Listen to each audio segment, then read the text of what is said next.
Welcome back to iGen Politics. This is a podcast that makes politics engaging and relevant for all generations. This is Victor Shi. And I'm Jill Wine-Banks, and today's hashtag Jill's Pin is a brooch of the White House. And that's because both of our guests, who we are very excited about featuring today and together for their first in-depth conversation, both worked in the White House when the events that they became pivotal to happened. So that's why I'm wearing a White House pin.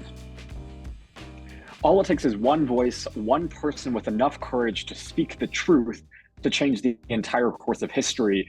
Get ready, because on today, iGen Politics has two people who quite literally stood by themselves and spoke out with the entire world watching their every move and changed the outcome of historic events.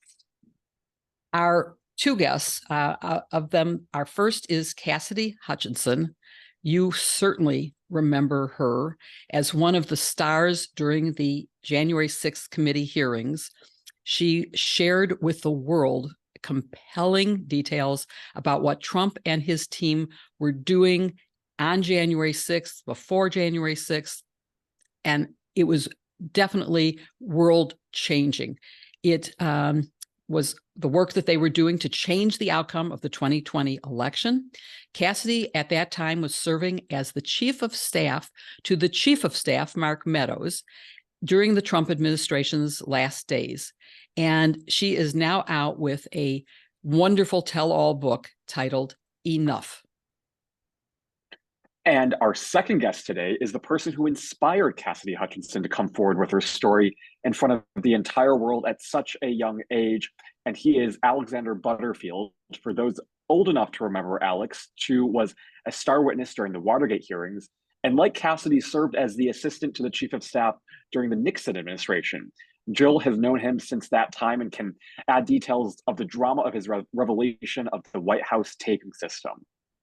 And it was dramatic. And it's one of those things that, like 9/11, if you were alive then, you remember exactly where you were when you found out that there were tapes. And even Comey reminded us by saying, "Oh, Lordy, I hope there are tapes." Anyway, this episode will be inspiring, I believe, for everyone who has a heart and any ethics. And hopefully it will get you to think about the people who use their voices to speak out and how far we've come and the dangers that still lie ahead of us. With that, I am so excited to have both of you here, Cassidy and Alex. It is a real honor to have you on our show. And as I mentioned, it is the first time the two of you are together for an in-depth conversation. And each of you has spoken to the other privately, and we're going to talk a little bit about that as well. Thank you very much. Thank you guys for having us. I'm really excited to be here. Thank you. And thank you so much, both of you, for being here. I think the world knows the two of you as the people who spoke out when so many people wouldn't. But we want to start the episode by giving people a little insight into how both of you actually got started in this world of politics, because Cassidy, you were barely out of college when you started, and Alex, you were older, but in the world of politics today, you're still relatively young, or you were relatively young. So I'm wondering first, what got you both into politics and public service, and what leads to someone to serve in such a high capacity at such a young age? Alex, do you want to go first? You know, I grew up, my father was a naval aviator, and I was a military guy in the Air Force, and had a great, I loved everything about what I did. I flew fighters, and that's really what I did as a young man. I was a fighter pilot in the Air Force, and I flew with the air demonstration team, a team of 4 airplanes called the Sky Blazers. Ooh. And we were the only air demonstration team in Europe at that time. I was in Europe. And I just I loved every minute of my career because we were flying fighters, and there's nothing more fun than that. And But- so how did you end up in the White House? How did you go from being an aviator to a White House aide to Richard Nixon? Well, I like to think that I was always and still am a fighter pilot. And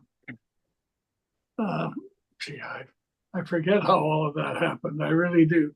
Uh, So, of course, you went on after. Something people don't know is by the time you testified, I think you were already the head of the FAA. So you kept your piloting experience relevant, didn't you? Yes, I did. I was the administrator of the FAA for a while, which was great fun, and I can't tell you how much I loved flying and also being on the Sky Blazer team. Those are days I'll never forget. The Sky Blazers, incidentally, was the only American air demonstration team in Europe. We were not here in the United States. But anyway, it was all great fun. And what about you, Cassidy? I What was gonna about say, you? Alex also had the connection with H.R. Haldeman, right? Before, like, when Nixon was elected, you knew H.R. Haldeman from college. Yeah, I was Haldeman's deputy there for, I guess, about 4 years at the White House. And I knew Haldeman very well from when I was at UCLA. My fraternity, Sigma Nu, was just across the street from his fraternity, Beta, and we used to urinate on their lawn on almost a nightly basis. But but anyway, Alex, I have to say, I'm currently at UCLA as an undergrad, and so if I ever get the chance to visit those fraternities, I will never see it the same way again, because I'll know that your in maybe has lasted this long. Exactly. Exactly. So you actually had sort of the same job that Cassidy, because you also worked for the chief of staff, and Bob Haldeman was Nixon's chief of staff. He ended up indicted and convicted. So far, your chief of staff, Cassidy, hasn't. But how did you get connected to Mark Meadows? So I did not grow up in a political family, but from a young age, my uncle, who I was very, very close with, was in the military and was relocated from Indiana to Washington.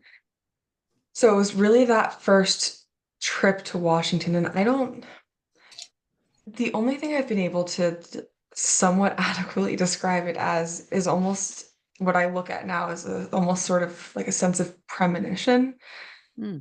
Because I was 8 or 9 years old the first time I came to DC, and I just remember feeling so drawn to the city and knowing that I wanted to live here. And we moved around a lot when I was a child, mostly around New Jersey, although we moved to Indiana briefly. But I remember when we left, I begged my mom. I was like, "Can we please move to DC? Can we please move to DC?" And at the time, she was like, "When you're a grown up, you can move to DC on your own." So that was my goal.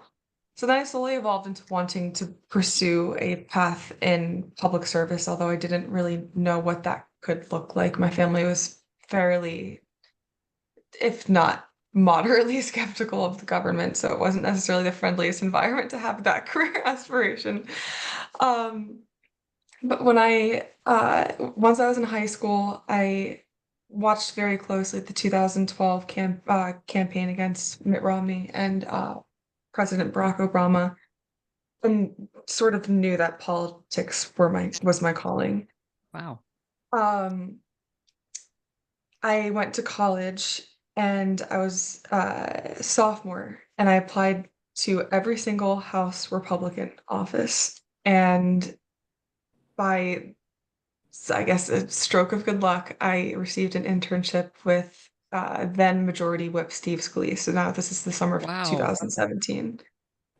But I used to say, and honestly, I still do, like that internship set me up. I used to say for the rest of my life, that internship set me up for everything that has happened since. Like without, and I say that I'm not big into entertaining hypotheticals, but I was placed with a member services team that summer.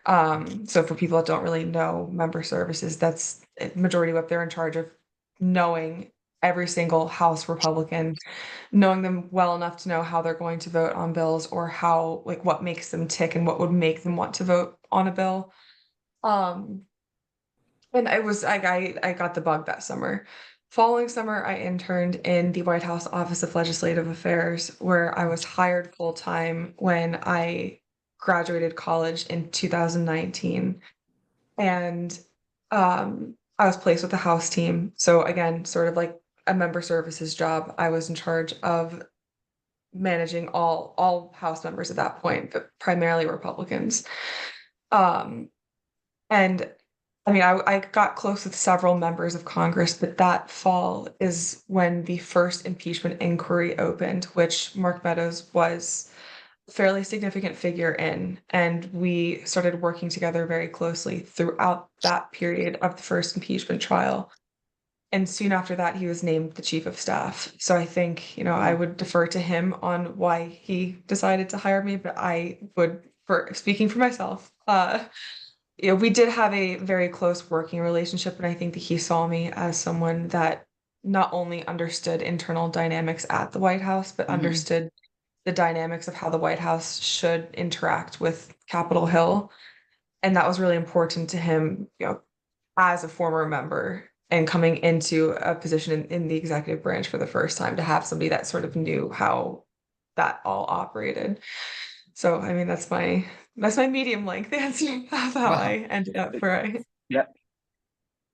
It's incredible, and I spent the last 2 summers in DC, and I was so shocked by the number of young people there who are interns, who are young staffers. But I want to ask you, in the Trump administration, how many other people were your age? Did you have anyone who came close to kind of where you fell, or were you sort of the only one in that environment? And how did that feel? There were several. I don't want to put a numerical quantity on it. There were most of the assistants to either like a deputy assistant to the president or an assistant to the president were within my age group. I would say like I would say plus because I was probably one of them amongst the youngest, but uh, maybe like 3 years older than me. In terms of the chief of staff's office, though, I was the youngest person that worked in the chief of staff's office. To my knowledge, I'm the youngest person that had ever been commissioned in the chief of staff's office, a commissioned officer, which is that you just receive a particular title, and it's the civilian equivalent of like a military ranking. So I was a special assistant to the president, was my commission, and then my title, it fluctuated throughout my tenure with Mr. Meadows. But I wouldn't say I worked very closely with the people within my age. Now, naturally, I sort of did like on a day-to-day or just conversational basis because I would run into them and we had friendly and cordial relationships, but I worked primarily with the people Mark would meet with and communicated with them directly. It was just the most efficient way for my job to function. And he also had a scheduler who was in charge of communicating with assistants to set up meetings.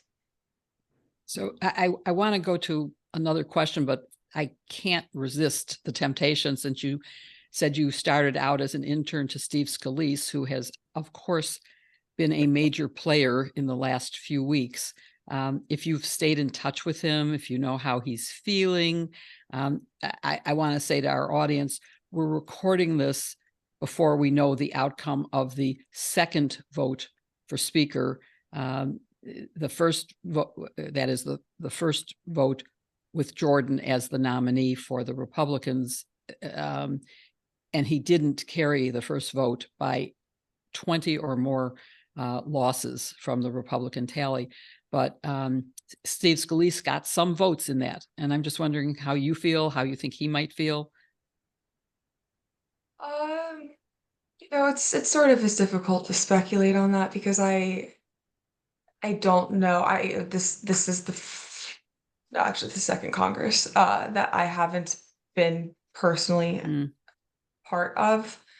Um, and I have not spoken to Steve. I have not spoken to Steve since before inauguration day, actually. So I've spoken to some of his staff members before I testified, because I was friends with many of them. But what I will say on that, I want to be delicate too because we don't know the outcome of right. everything. But, I think what is happening in the House right now is not only an embarrassment to the Republican Party, but it's an embarrassment to the United States. It's not even just our political system that they're gambling with. They're gambling with the peace and security of other nations at this point. And there has not ever been a time. There have been several moments where I think that everybody should rise up and realize their collective duty is to put party over, or to Yeah. put the country over party. And this is just another one of those examples of the selfish intentions of, I would say, what I call the current Republican Party, or the Republican Party as it has evolved. It is not the Republican Party that I personally identify with. Um, but I would hope that they can, come to a consensus not only for the sake of the body and the sanctity of the body, but for the sake of the American people and global security. I think Democrats and Republicans of the kind that I grew up with, when there was bipartisan dialogue and when there were real philosophical differences, not what's going on now. I think everybody would agree with what you're saying. Yeah. Well, and it's sort of sad that we're at that point. And I had this conversation actually last week with Congressman Jamie Raskin. It's like we're sitting there. We were at an event at Politics and in coordination with Politics and Prose, but it was at George Washington University. It was a completely normal dialogue, and we were sitting there at one, always should be right. But I was sitting there. I was like, I said something to the effect of, I hope that there is one day, Jamie, where we can have a conversation about substantive policy issues, Yeah. and we're not, that there are much more things that unite us than divide us, and I think that that's also what that conversation is emblematic of. But there's just we are so far gone from there being any sort of semblance of normalcy and decency within the current Republican Party that it's a shame. And yeah, I'll leave it at that. Well, you're right. Yeah, I was going to say, before Jill asked the next question, right before we recorded, Jim Jordan was asked a question about whether or not he would ever work with Democrats to find some sort of bipartisan compromise with the speakership, and he said not one Republican is willing to work with Democrats to find a bipartisan compromise. So it's just sort of how far we've come. But go ahead, Jill. And I was just going to say that Alex and I, of course, come from the generation where there was bipartisanship, where Democrats and Republicans had dinner together, socialized together, talked about the viewpoints of each and how they could come to a compromise that would serve the ends of both. And I long for a return to that. But both of you went through unbelievable things. You saw and reported things that are not normal in any administration from the past. And I'm just wondering what it was like for you being in that situation and how long it took you to realize that something was really potentially illegal and dangerous for democracy. And I would like to ask Alex and you both to answer about how you first came to realize that you were working in an administration where there were crimes going on and that there were things that you both felt compelled to report. So Alex, you want to go first, or Cassidy, do you want to go first? Would you like to go, Alex, or do you want me to? Go ahead, Cassidy, and then Alex, you'll follow Cassidy. Are you ready, Alex? You want to start? After you, Cassidy. Okay. I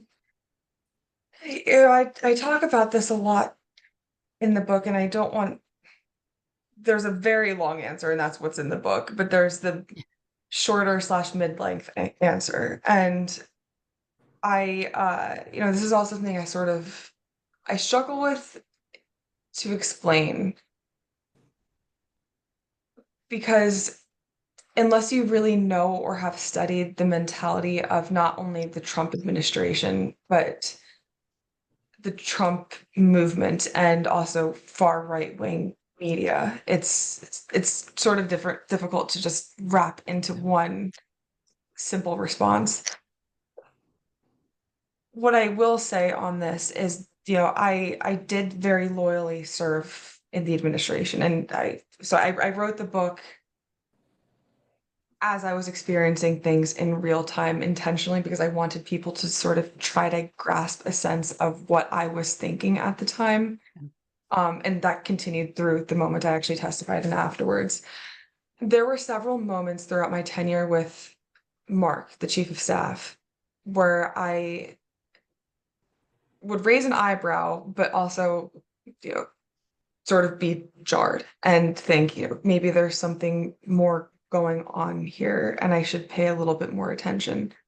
But then I was either like my subconscious at that point that would kick in, or just the natural machinery of the MAGA movement, of the Trump movement, where you're almost programmed to make excuses for what you see and what you're experiencing. And I'm not proud of this. And there are many mistakes I've made along the way, but regardless, I would say during the post-election period is when I became very cognizant of my dissonance with how I felt about the results of the election and how we were handling things. Now, just to also be clear, I think that every political candidate, they're the president or at a local level, if they feel that the results of the election are close enough to call a challenge to it, like it is within our system of law to be able to file lawsuits and to accept what the rule of law says. When the administration began rejecting what the courts were saying is when I again started really disagreeing with it. But at that point too, I blamed the staff for giving the president information that he was taking to be true. I thought it was completely our fault. That fast forward to January 6th, which obviously I think we can all agree here was not only a horrific day for our democracy, but a real stain on our nation's history. And I was very outspoken after January 6th internally at the White House with my colleagues, including with Mr. Meadows, about how I felt that we, the administration, were responsible for what happened that day. I was committed to move to Florida with the former president, or soon to be former president, and it wasn't until the last minute that I changed that. Because again, at the time I was programmed, I had been programmed either myself or just by nature of who I was around to, I wanted to help him. And I thought that I could be a sound mind and an objective voice around him. And again, I look back now and I have very different feelings about that. And I think I know it's a good thing that I didn't move down to Florida, because it was in that year that I really began to look deeper within myself and realize that I had been part of something that, I'm hesitant to assign terms to it, like whether it was illegal. I think that is for the courts to decide. And we see that he has, I think, been charged, I believe, 91 Yes. criminal or federal indictments, or federal charges. Federal and state. Yes. So, I would count on our rule of law to say whether or not he committed a crime, but I felt very strongly that I should be a voice, and I wanted to be a voice that helped shed light on what I experienced, whether or not it constituted a crime. I felt it was wrong. I felt that it was an obstruction to our Constitution. I felt it was the biggest threat our democracy has faced in my lifetime, certainly, if not in modern American history. But I had this sort of moral tug of war in myself. And again, I look back now and I am ashamed of that, but I still felt a sense of loyalty and obligation to not only the people that I worked with, but him. And I was also, so then I was subpoenaed, severely financially limited, and I ended up with, I looked for my own independent attorney for about 3 months before I was served the subpoena, and then was assigned a Trump world attorney. So that's I'll leave it there because I'm sure we'll get into the. We can get into that. Yeah. I want to go to Alex. Alex, I know you struggled with the same question about when to come forward, and you knew something that almost no one in the world, the President Nixon knew, and you knew, and maybe a few Secret Service agents, but no one else knew the answer to this.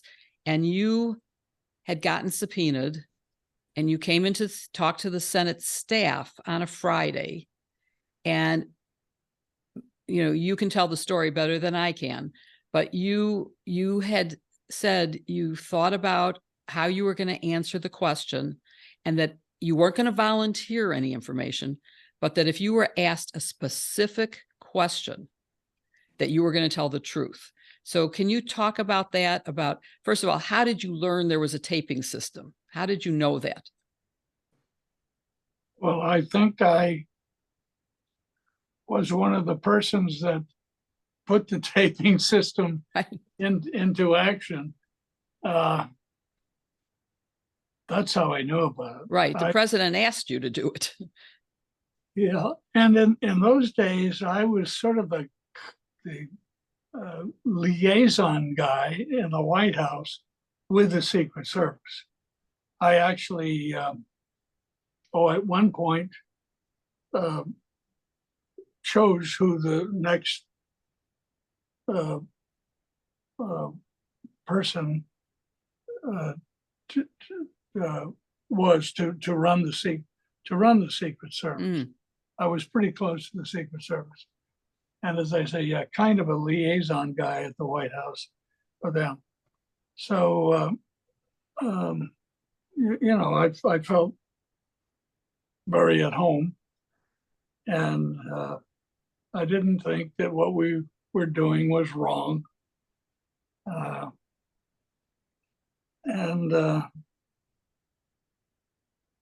Well, ask me a question. And okay, so you were asked by the president to install a voice-activated system that he wouldn't have to turn on and off, but when he was in the Oval Office or in some of the other offices, like the one across the street, his little hideaway office, that it would automatically record for history his conversations. And you went in on a Friday, you were asked a very specific question about Mr. Butterfield. Do you know about any taping system? And it was the direct question that you hoped you wouldn't get. But when you did, you had already decided beforehand that you were going to answer honestly. And so you said, yes, I do. And that, of course, led to one, the most well-kept secret in the whole history of Washington, as far as I can tell, because no one found out about it until Monday, when you were publicly testifying before the Senate committee headed by Senator Ervin. And you were asked the same question. And maybe we can, Victor, get a tape of that question and add it to our show notes, because there's a long pause where you're like, oh God, I wish I didn't have to say this. At least that's how I'm interpreting it. I don't know if that's how you really felt. And then you said, yes. And that led to a subpoena from our office for 9 tape recordings that we felt were in the category of executive privilege won't protect these because they're crime fraud exception. And we subpoenaed them and eventually got at least, well, I would say we got 6 of them because 2 were missing and 1 had an 18-minute gap. but it was a very well kept secret. And you know, how did people in the White House react to you when you came back? Were they mad at you for admitting this thing? Did anybody pressure you after that?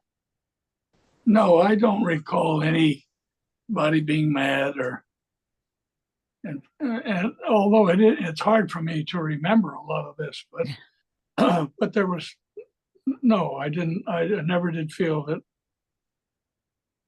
people were upset with me, except maybe the president. But you know, I was very close to President Nixon. I knew him so well and worked with him. And Haldeman was the White House chief of staff. I was Haldeman's deputy. But Haldeman had an office way down the hall and not close to the Oval Office. And my office had joined the Oval Office for all those years. And so I was the guy that really worked every day, every morning, all day with the president, and I was the only guy who was allowed to put anything on his desk or take anything off his desk. Haldeman, who was my boss, had an office quite a ways away from the Oval Office. And although he was the grand mogul, and I was his deputy, I was the guy that dealt with the president all the morning when the people are going in and out of the Oval Office. I sort of felt that I ran the Oval Office. The Oval Office was my beat. And that's where I was, right? My office had joined the Oval. And so that's where I was for the whole time that Haldeman was White House chief of staff. And I was the deputy, his deputy. I mean, the story is so powerful and coming out to tell the world the entire truth.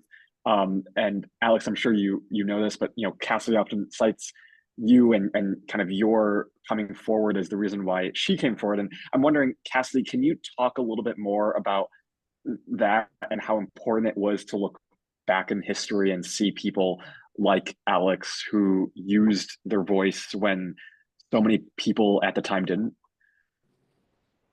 Yeah, I mean, that was a really profound moment for me, which I've gotten a little bit of heat for because I probably should have known who Mr. Butterfield was ahead of my frantic Google search one evening. So I had testified twice behind closed doors to the committee with my Trump counsel, really working to balance the interests of what I had wanted to personally accomplish, but didn't feel empowered to. It's probably the best way of putting it. Less diplomatic way of saying, you know, I gave less than complete answers to direct questions in a lot of instances and didn't share my full account of my recollection of events when I was asked about it.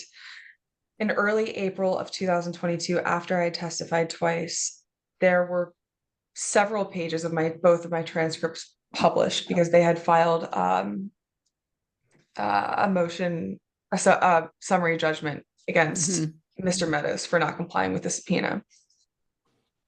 And I was reading through the pages of my transcript, and I had sort of I tried to shove under the carpet mentally of knowing that I didn't do the right thing, but feeling and trying to accept that I did according to the people who I was surrounded by at the time.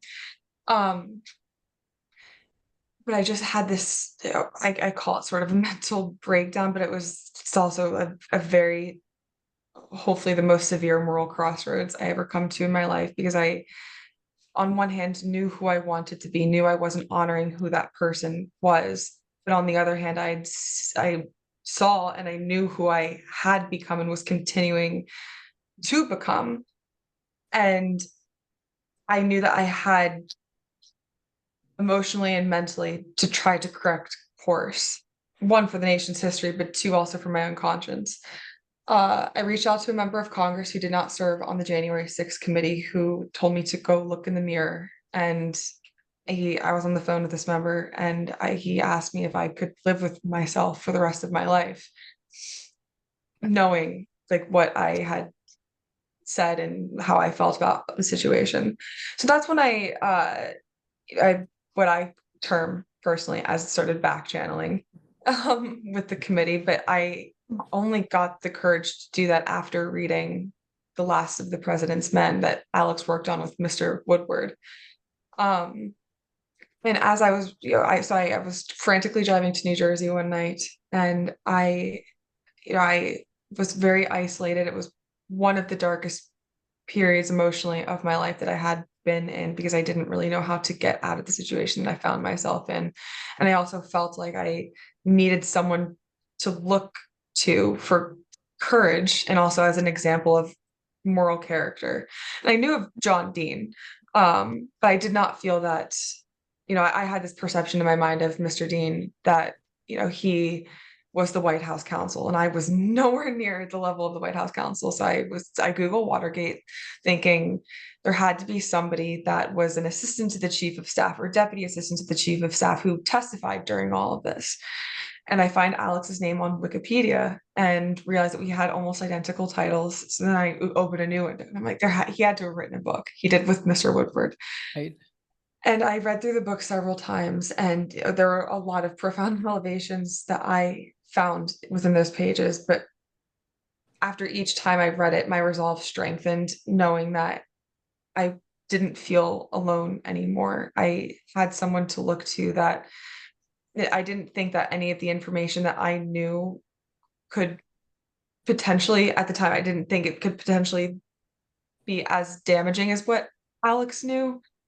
But I saw an example of somebody who didn't want to voluntarily come forward, who wanted to keep a sense of loyalty to his boss unless he was asked to do the right thing. And I felt the same in a lot of ways, but I was asked to do the right thing, and I felt that I hadn't. So it was Alex's resolve and Alex's strength and his example that gave me the strength to come forward and continue cooperating with the committee, and eventually leading to the live testimony. Wow, that is a powerful, powerful story.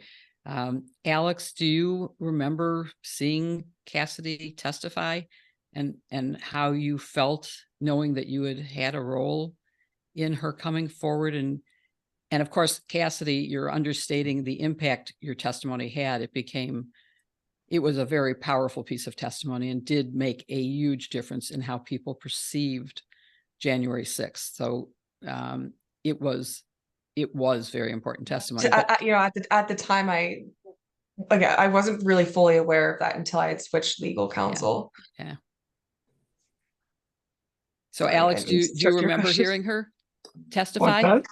Do you remember hearing or seeing Cassidy on television testifying to the January 6th events that took me by surprise, and changed, I think, a lot of Americans' view in the same way that your testimony changed how people felt about what was going on at the White House and their stonewalling eventually with the tapes. But you must have felt really good seeing her come forward and bravely confronting the truth and testifying. Yes, I did. I was very impressed by Cassidy's testimony, and as I've told a number of people, when she spoke, she was herself. She didn't need any guidance at all. You knew that what she said was coming from her heart, and she was very effective that way. She was truly impressive, and I was taken by that. I thought it was excellent. the way she handled herself. And I told her so. I've since come to know her pretty well. And, but at that time, I had nothing to do with, I had no knowledge that I had any part to play in that. I didn't know that she was, that I had been. The book on my pillow every night. No, I did not know that I was being being an example for her, but I'm proud of that if that's the case. And well, you should be. She is her own person. She's very much, she doesn't need. I don't think she needs much guidance. She knows what to say and how to say it. Truth isn't hard to remember when it's the truth. I think it's a Mark Twain quote, or it's something along those lines. It's easier not to make a mistake when it's the truth than that's trying to remember a lie. Yes. That's for sure. But yeah. Well, Yeah. it's funny too, because after I testified, I remember reading some articles. I tried to tune out the news as well as I could, but yeah, I was poised and that I was well spoken, and in truth, I was sitting there like it was like the fear of God was struck into me. But it's also, I say that, but I also had this overwhelming sense of calm that had washed over me once Liz Cheney and I had begun to exchange in dialogue, because I knew I was doing the right thing, and I knew that I was doing right by my country and doing right by the oath I swore and was now upholding to actually protect. And I didn't go into that day, I went into that day, and still to this day, I told the truth about events that I had witnessed or that had been recounted to me by potential witnesses. And all I could do was share what I knew and answer the questions that I had been asked. And I wish it hadn't taken me as long to get to that point. But what I will say is, obviously I'm glad I did. And I wish that more people would. And I still hold on to hope that way, because it's we have examples of people like Alex in our history. And I do fear that in 50 years, or hopefully never, or however long it might be, but hopefully never, that there would be another individual working in a corrupt presidential administration. And I would hope that they have the resolve to turn to history and see if there was somebody that also did the right thing, because it is a very isolating place to be. And I'm very grateful for Alex sharing his story and being willing to have it in writing with Mr. Woodward, but also for the friendship that we've been able to foster since. Yeah, sure. Oh yeah, go ahead, Joe. Go ahead, Victor. I was gonna say, I hope so as well. I hope we never find ourselves in this moment again. But I also want to ask both of you, because you both testified at very different times in our history, like we mentioned in terms of bipartisanship, but also in terms of the media landscape. And Alex, I want to ask you, because Jill and I, we often talk about the difference between now and then in terms of the media networks. When you testified, it was at a time when there were only 3 media networks. And I'm wondering, did you ever question or think about whether your words would be spun or kind of misconstrued by the media at all? No, I never did. Yeah, and I bet you did, Cassidy. I thought about everything. Which is a natural product of our times. And I know I touched earlier on what I probably should have a better phrasing for, but the Republican machine behind conservative messaging and the Republican messaging, whether it's Fox News or the personalities online. I will give the Republican Party one slight, very hesitantly, but nod here, and that's that they are powerful messengers. And I know that because I've been on the inside of it. I've been on the inside of Trump world, knowing how they curate messages against their detractors, and also against people that they just in general disagree with, and ideas that they in general disagree with. So I was also very hyper cognizant that day of my physical presentation. I'm trying to make sure I didn't show signs of being nervous. I obviously was. I would be a little apprehensive if anybody went in completely confident, but all power to them if they were, though. Not me. But I knew that could be twisted easily. And it probably was. But also I always try to choose my words very carefully, because I don't want to irresponsibly twist words like I've seen Republicans irresponsibly do. And making sure that I could be as objective and factual was important for the integrity of my testimony and preserving the integrity of the committee's investigation, any subsequent government investigations, but also preserving the integrity and truth of what happened that day, just to make sure that there wasn't anything that was embellished or over exaggerated. And that part wasn't difficult, but I knew that, again, if I didn't choose every single word carefully, or it's a different, like, when you have to take that into account too, that's an added layer of stress.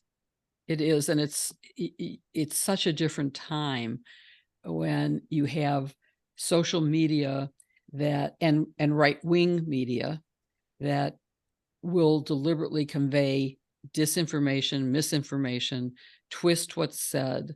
And that simply wasn't the case. We had an agreed upon set of facts during the Watergate era, and we debated policy implications of those facts, but we didn't debate the existence of facts. So your testimony was subject, no one questioned what Alex said. He said it, it's true. Whereas with you, it was sort of an attack on you that people did. And, I sometimes wonder if Fox News had existed when Nixon was president, would he have survived? And I think the answer is he would have. Although, on the other hand, he knew shame and he cared about governing. And so he might have resigned anyway, but it would have been a very different thing than we have now. And I think you're saying that your approach to testifying was somewhat shaped by knowing in advance that there was this alternative fact universe. Is that true? Did it affect you?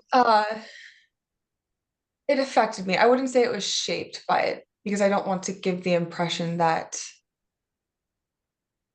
I testified in a particular way to make sure that the media specifically wouldn't misconstrue things. I testified a particular way because I wanted to be very objective and factual about everything, for, again, the integrity of the testimony and the facts of what happened that day.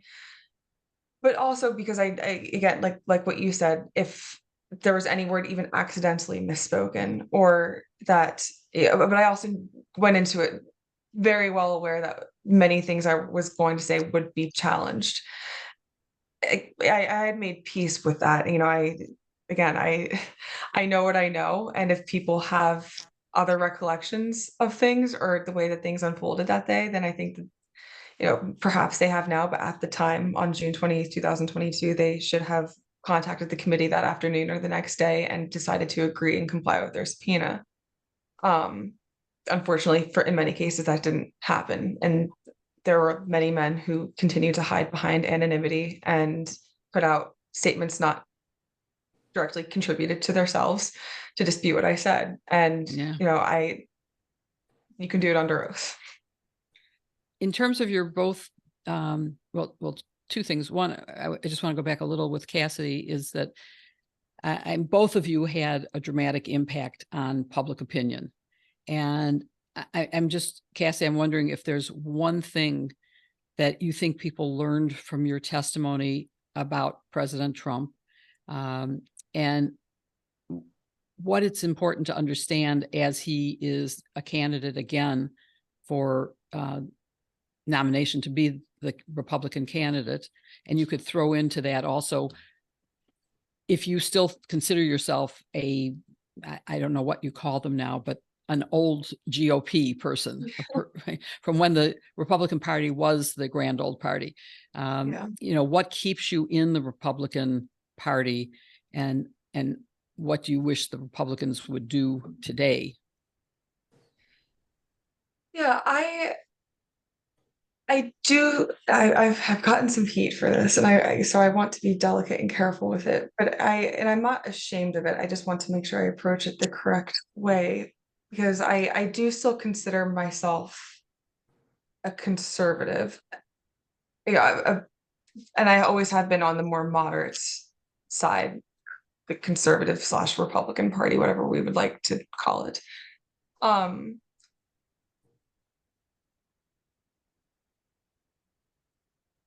You know, it's difficult because I do believe in many of the core principles of the party.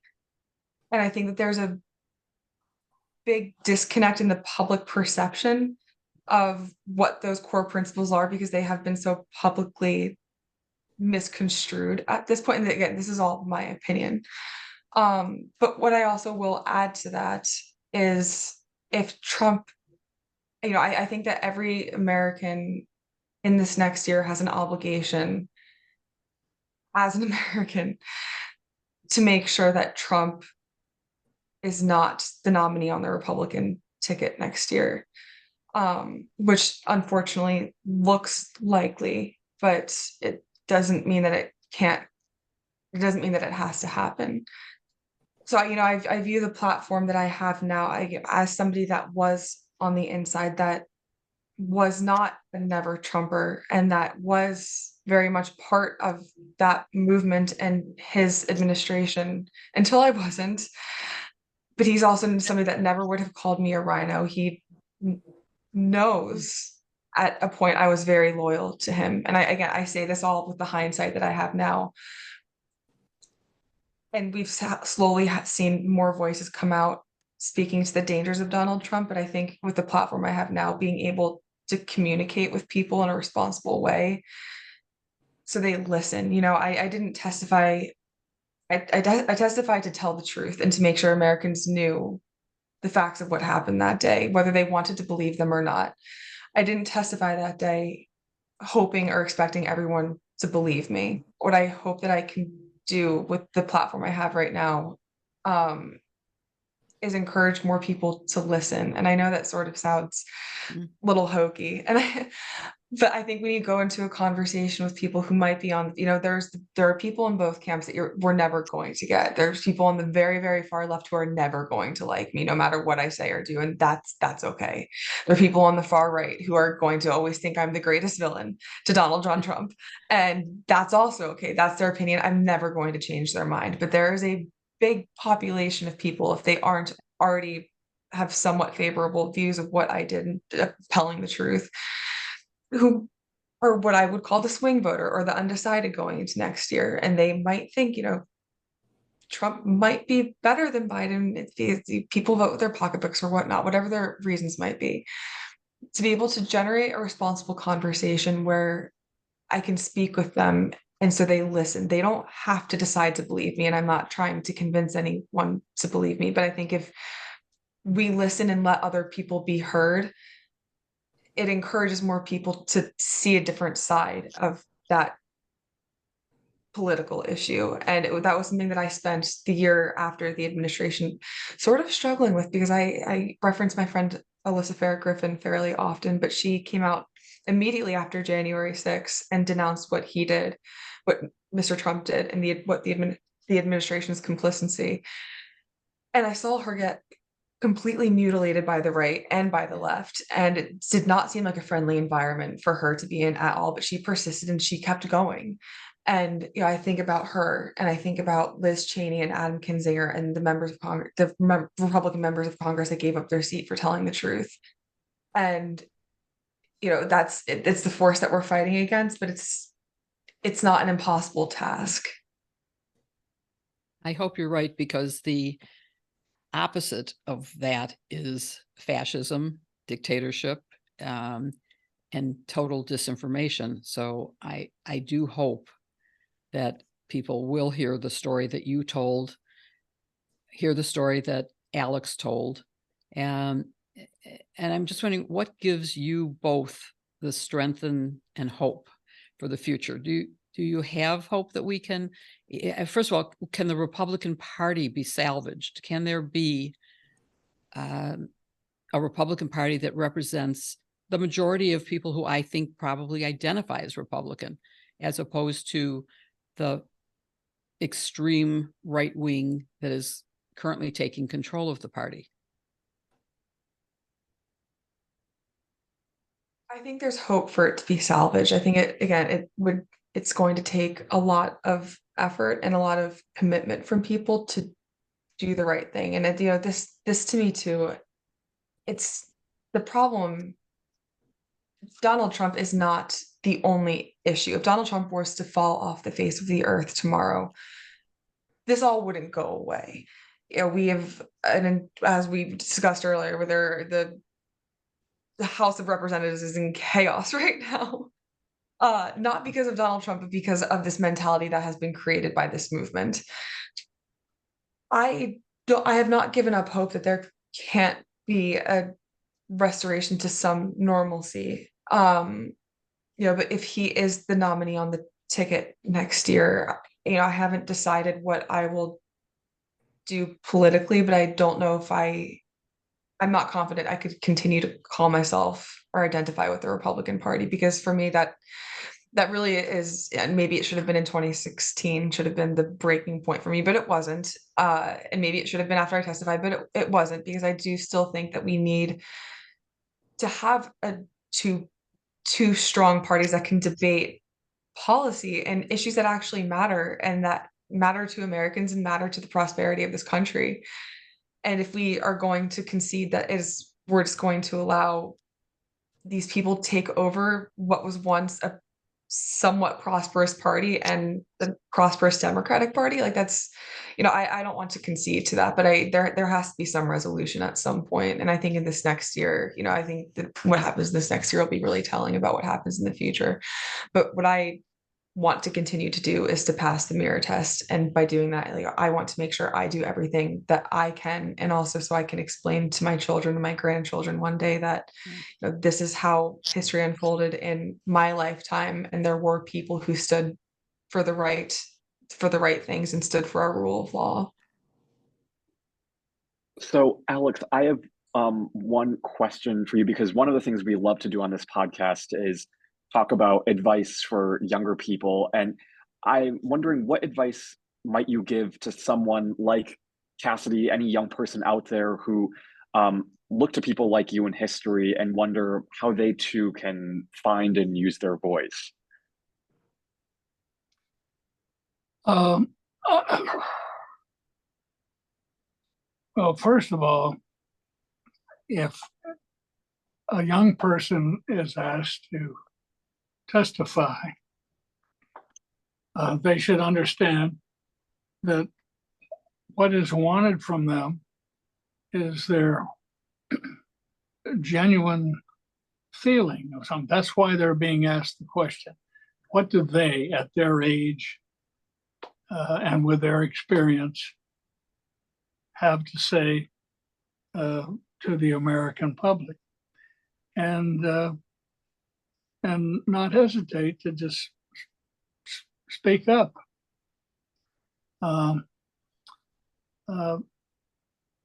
So I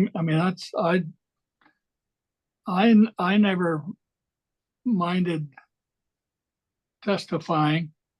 If there's something I didn't know, I didn't try to answer that, and I only said things that I knew or felt I knew to be the case. And so as long as their questions were clear and without ambiguity, I was always willing to ask and to respond.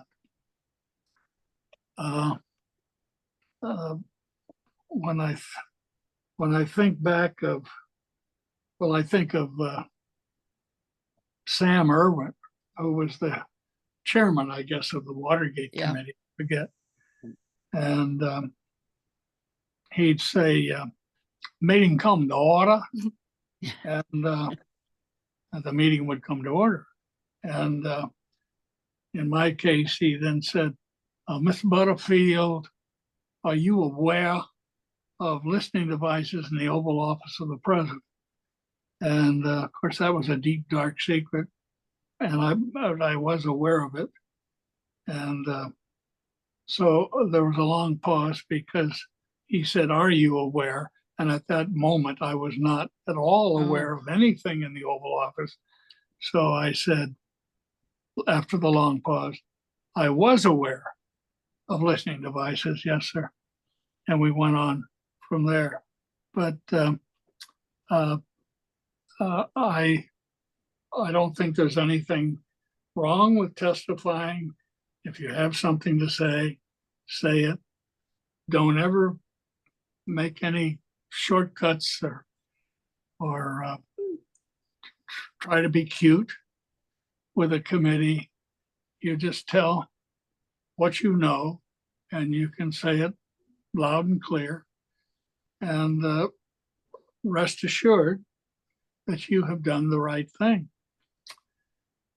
Alex, that is such an interesting insight that you just gave, because as many times as I've watched your testimony and seen that long pause, I always thought it was you taking a deep breath and saying, well, I said I was going to tell the truth if I was asked a direct question, and darn it, I just was. I'm going to have to tell the truth.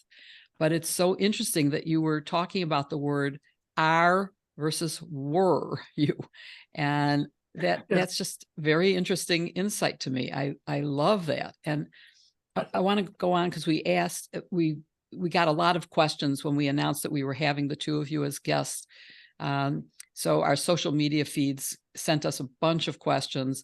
We're almost out of time, so we're going to have to limit it to one or two of them.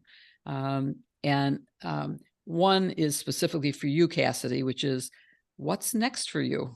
And I want to point out that we will have a link to your book in our show notes, that everyone should get the book and read it. Simon & Schuster thanks you for that. I'm sure they do. I'm sure they do. But seriously, what is next? Are you going to write another book, or are you going to go back into politics? What are you going to do? I think I've said all I have to say in the literary sense right now. I see what I'm doing right now as, I think, tangential, if not directly related to politics. You know, I know I touched on this earlier. I am trying to still navigate and I didn't ever really want or think I would have a forward-facing platform, but I do now, and I have accepted that. And my goal is to always be responsible with that. And especially in this next year, I want to continue developing myself both as a professional and as somebody that hopefully people feel that they can trust enough to listen to. You know, they don't have to agree with everything I say, but I think having trusted voices that are objective is important.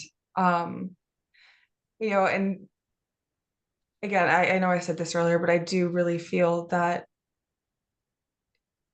I feel a responsibility, and I think that every American should feel a responsibility to shed light not only what happened on January 6th, but the dangers of what could happen in a second Trump term. Because if it is a Biden Trump ticket in November of 2024, you know, I wouldn't, we can't discount the fact that he may win again, and that I don't think that that's a path that our country can go down again. So first, doing everything that I can to make sure that he is not on that ticket, and then making sure that if he is, doing everything I can to make sure that he is nowhere near the Oval Office. Wonderful. Our last question is for both of you, and it kind of draws upon some of the themes that we've been talking about during this episode about, you know, just how crazy of a world we live in, all the lies and misinformation, how far the Republican Party has come, and that there really doesn't seem to be any truth left. And given both of your service to our country and coming from a time where, you know, so much wrongdoing happened, how do we get our friends and family and people around us to open their eyes, but most importantly, how to open their hearts again. I don't know if Alex, do you want to start? Well, yes, I could start.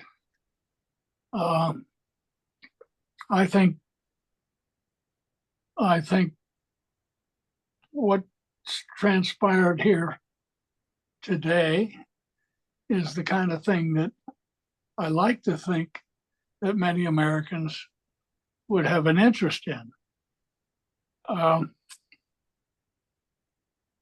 It sort of begins there, that people should be interested in their government and in the fact that we have a democracy. We're so fortunate in living in a democratic country, and I think and I think that it takes also a bit of an interest in civil matters.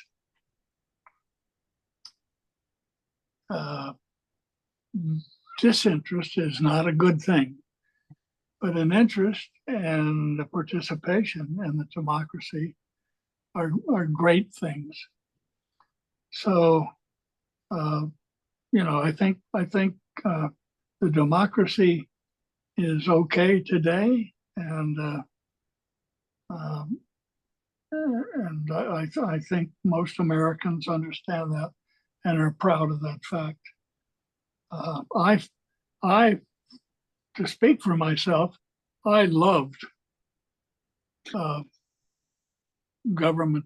I loved the fact that I loved to work for the government. I liked that. I loved it that I was an Air Force officer. I ate that up. And my dad was a naval aviator, graduated from the Naval Academy, and he was a career naval officer. We lived on naval air stations in most of my youth. And I joined the Air Force and was very proud of my Air Force service. And I loved every minute of it. And I just happened to be cut out for government service. And and recommended it to many young people when I was serving. And you were an exemplary model, so we're grateful to you for that, and thank you for that. And Cassidy, anything you want to add about what we can do to get, your peers from both sides of the aisle to open their hearts and minds?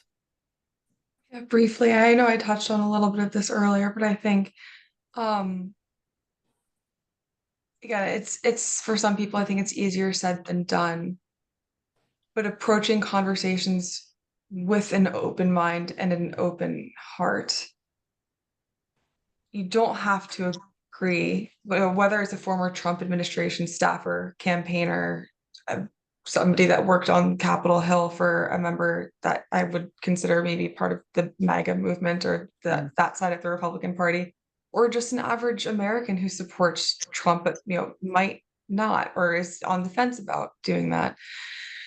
I know I said this or touched on this earlier too, but it's not a productive environment to isolate those people, whether you are in complete disagreement with them politically and don't understand how they could ever even call themselves a Republican and how they're not on the far left. But if we want there to be change, if we want to restore a sense of normalcy, not even within the Republican Party, but within our nation and within our democracy and our institutions of government, we have to be willing to have the conversations that I think for some people, and at points myself, were difficult, but it also, you have to think about where that other person's coming from, and it's a difficult place and a position. If they're willing to maybe talk about that in a productive way, it's the last thing that they want is to feel chastised for feeling that way, you know. So I think on both sides that we need to promote an encouraging environment where people aren't afraid to come forward or to ask questions, because we're not, you don't shame people out of feeling a certain way. Shame just, it in my opinion, it just doesn't work. It hasn't worked for the last, since 2016, 2015 with the Trump movement, and it's not going to start working tomorrow. And I'm very fortunate where, you know, I did receive vitriol from a small camp on the left and a bigger camp on the right, but there's also been a massive portion of the population that has embraced me. And I think it's completely proper for people to ask me questions about why I did what I did and testified, or why I worked for Donald Trump. And I don't shut those questions down. But if I'm going to answer them, I expect for people to be open-minded and to listen to what I have to say. They don't have to agree with it. And the last thing I'll say on that too, you know, if there are people that want to speak out, or if there are people who are finding themselves, hopefully not in a position like I found myself in, but even something remotely similar, it doesn't have to be on the level of what I did. It could just be you're reevaluating what your belief system is or what you've been a part of. And this is something that didn't really register and stick with me until I became much closer with Liz Cheney. But Liz reminded me that my voice itself is enough, and that it doesn't have to, like, change comes from an individual. An individual is enough to create that momentum of change. And I think having that mindset is important too, because it doesn't have to be some mass movement. It starts from within. You know, it's so funny you say that, Cassidy, because we mentioned that we recorded the introduction before we started, and the introduction says all it takes is one voice. And I think both of you embody that so well. And Jill and I thank you so much for joining us today. Thank you. And thank you so much for having us. This was This very, was very fantastic. special. Thank you, Alex. Thank you, Cassidy. I certainly enjoyed it. I hope, and I'm sure that our audience learned a lot from this, and we look forward to continuing the conversation. Of course. And good luck to you in whatever you decide to do next. I'm sure you all be a part of it. I'm a good career advice giver. If you Yes, want to she is. brainstorm about changing multiple careers, call me up. Thank you, Jill. Thank you, Thank Alex. you all so much. Thanks so much.